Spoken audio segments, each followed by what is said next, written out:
What it do, you guys? Definitely like, comment, and subscribe. And let me know how long you've been going to contact down at the bottom. Okay, so I want to have this conversation because I feel like this issue that I'm about to speak about is one of the top issues that creates the broke Pookie and Ray Ray narcissists. If you don't know what Pookie and Ray Ray means, it's pretty much just a dusty, a broke man that thinks that pretty much a broke man, probably a man that thinks 50-50 is, completely regular. Also a man that thinks that living off women is regular. Also a man that thinks that he doesn't have to work. Also a man that thinks that he can basically picture life in his head as a complete fantasy, while also simultaneously not doing shit in life, lazy, playing video games all day, have no real goals or ambitions, really has low self-esteem, and something that I want to say, I'm gonna ease up off the narc because I want to talk about the background of this, right? There are truly women out here, and this is to the ladies, because we create these men, right? There are men out here, well, not men, there are women out here that are dating men that they know are not the best man for them. A lot of times, a lot of y'all don't even be getting invested in with the guys that y'all have kids with. Y'all have nothing to show for it. But y'all go out here and y'all date and y'all have very low self-esteem. You just have low self-esteem. Dating when you have low self-esteem is going to come out with a negative impact regardless. You know what I'm saying? Heal yourself, heal the inside of you, and then date, and let it be what it is. Because at least if you're healed and you have self-esteem, if you mess around and get caught up with another narcissist, you will know, I'm not dealing with this. Them red flags that we would get, you would completely cut it off right there. You can save yourself time.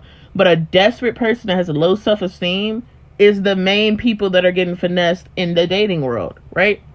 But I digress. So you have a woman, she got low self-esteem. She really is likely an enabler. She's likely a pick me chick. And there's also this misconception that, I'm not gonna get into that. I'm gonna get into that in a second. So you got this woman that's a pick me. She go out here and gets pregnant, right? She gets pregnant to a dude that don't value her if she keeping it real with herself. She gets pregnant to a man that has not invested in her. She gets pregnant to a dude that ain't gonna marry her.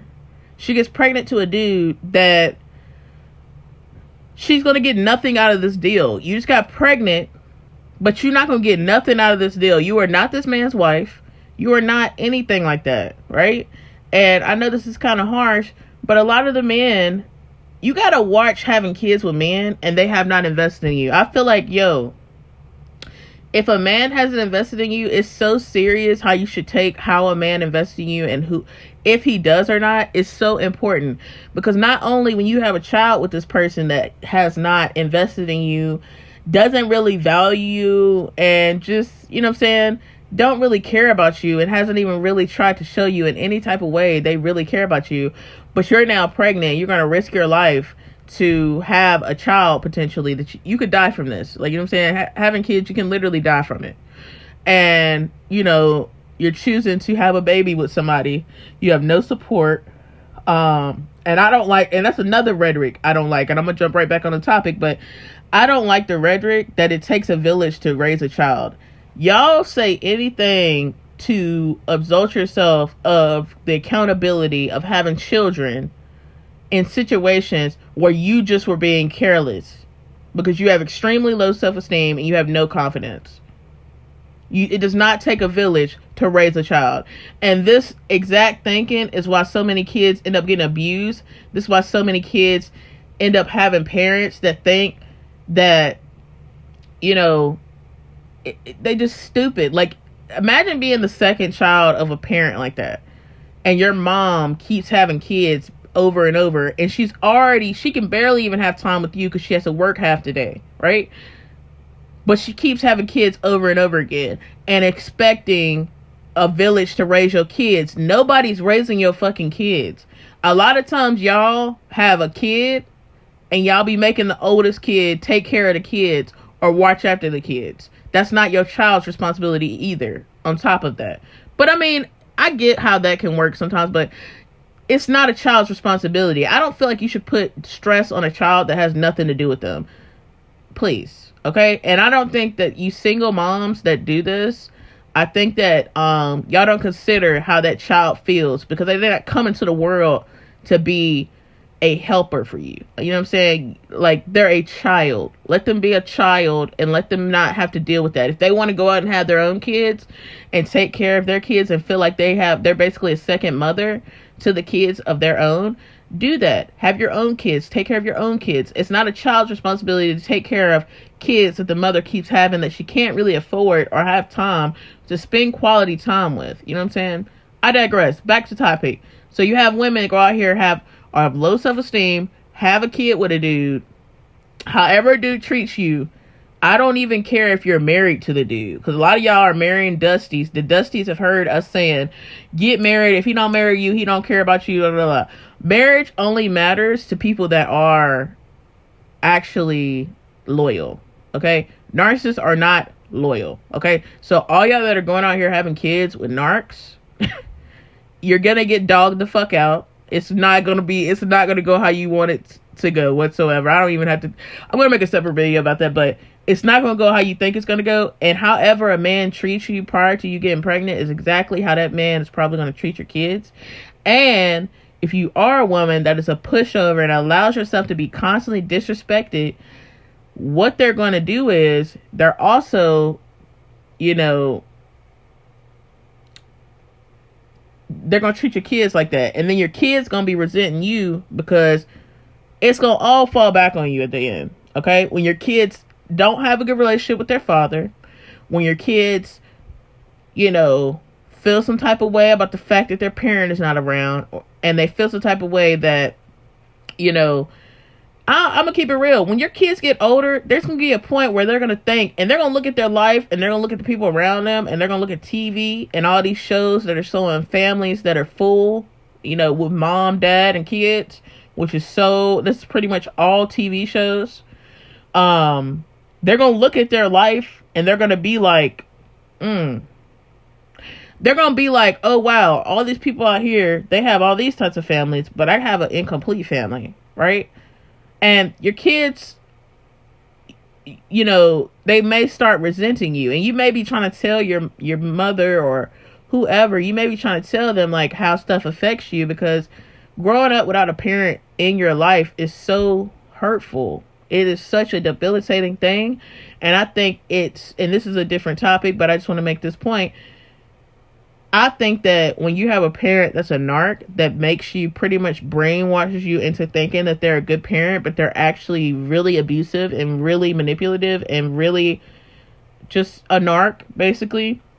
And you have to realize that all those years that you thought you had such a great parent, or you, not such a great parent, but this parent is always drilling all the materialistic things they do for you. They're always drilling how they keep a roof over your head and shit like that. That type of rhetoric is so just, I think to even say that type of stuff to your kids is disrespectful. And the reason why is you are trying to brainwash someone into thinking that the bare minimum you're giving them, they need to be appreciative because you chose to have them in a situation that you're gonna struggle in. That's literally what you're telling your kids.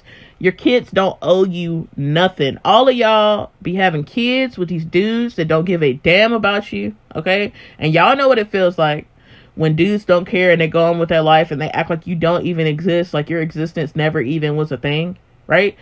Y'all know how they act, okay? And men can be very harsh with that, even if y'all have kids, okay?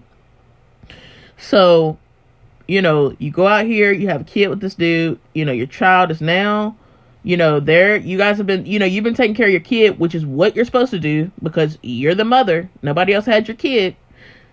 And what ends up happening is women go out here and get in these situations with guys, have kids. They already had low self-esteem prior to having the child. Now they have a child with somebody. They're trying to run after behind this dude to try to get them to like be a part of the child's life. The dude ain't really trying to do that because they never even liked her for real to begin with. They didn't want no child with you. And so, you know, even if y'all, a lot of women that have baby daddies, they be trying to say like stuff like, no, I don't deal with my baby daddy. We don't mess around. We don't this. We don't that. They be trying to just make themselves seem like they have some type of value to their baby daddy, or that if you don't have sex with your baby daddy, somebody else is going to have sex with them. You know what I'm saying? Like, talking about how your baby daddy you don't have sex with your baby daddy because, you know, of the stereotype that all women have sex with their baby daddies, you know, and they never stop having sex with their baby daddies. I mean, it does not matter. The nigga got a kid off you anyway. It really doesn't matter if y'all never have sex again. It does not matter. You risk your life for this individual. That does not matter. The only thing that matters is with your twisted and warped reality, okay? You think that you trying to bypass everything, okay? You're viewing life like you are you're a winner, like you've been strategically doing things and you won, and you just are so cocky, and you're just so like, oh my God, like, you know, I don't deal with my baby daddy. Like, I'm not doing it. Like, I know women do mess with and double back to their baby daddy, but I don't deal with that. Like, y'all be really saying stuff like that means anything. All I'm really hearing when y'all say stuff like that is, I'm very immature. I'm extremely immature.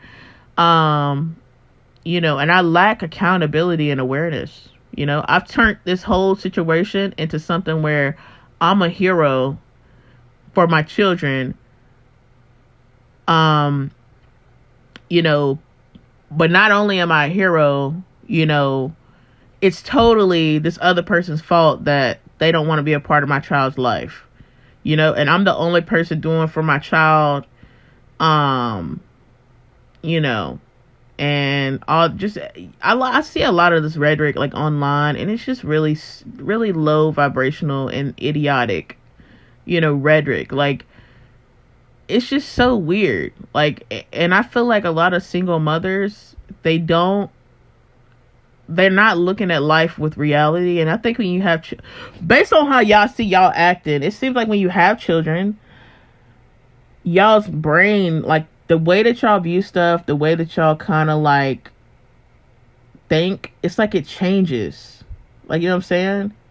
And, you know, you just, I don't know, but let's double back. So once you have a child with someone, say a woman is a baby mama, dated a dude that didn't invest into her, you know, and you get pregnant by him, he don't invest in your child like that. Or say he goes to jail, or any type of scenario where he's absent at your child's life. A lot of you mothers, you know, you struggle, you know what I'm saying? Because it's not intended for it just to be one person. But, you know, y'all struggle, you know, you got to go to work every day. You got to make money for your kid, you know, woo, yada, yada, yada. So you have a child. Now, say you're a woman and you have a son, right? A lot of y'all, another, you know, kind of harsh truth about this stuff, because I see this same rhetoric online, and it's not even just online. Like, I actually know scenarios that are like this, and it honestly blows my mind. So there's a type of woman that will have a son, okay, with a guy that don't give a damn about her, really. You know what I'm saying? He don't really value her, you know, whatever. So she has the child, and it's a son, right? And say the son don't have a good relationship with the dad's absent, the dad's in jail, whatever the case may be. Okay? And then the child is growing up. The mother is trying to help the child and everything, but I want y'all to be for real. You cannot working a full-time job and having to take care of a kid, and then also having time for yourself, and then also getting sleep can be very difficult. Like, and I'm aware of that. Like, you know what I'm saying? Like, it's a lot. I don't think that parenting was intended for y'all to have these long work days because you just don't have energy. Like, depending on what type of job you got, it's hard, man. I be tired when I get off work. I don't have no kids. Like, it can be very difficult. And, you know, I understand that it is, but you chose to have a child, right? And so what will end up happening is y'all have a kid, y'all have really low self-esteem. You do not boost your self-esteem after you have a child. I feel like y'all's self-esteem lowers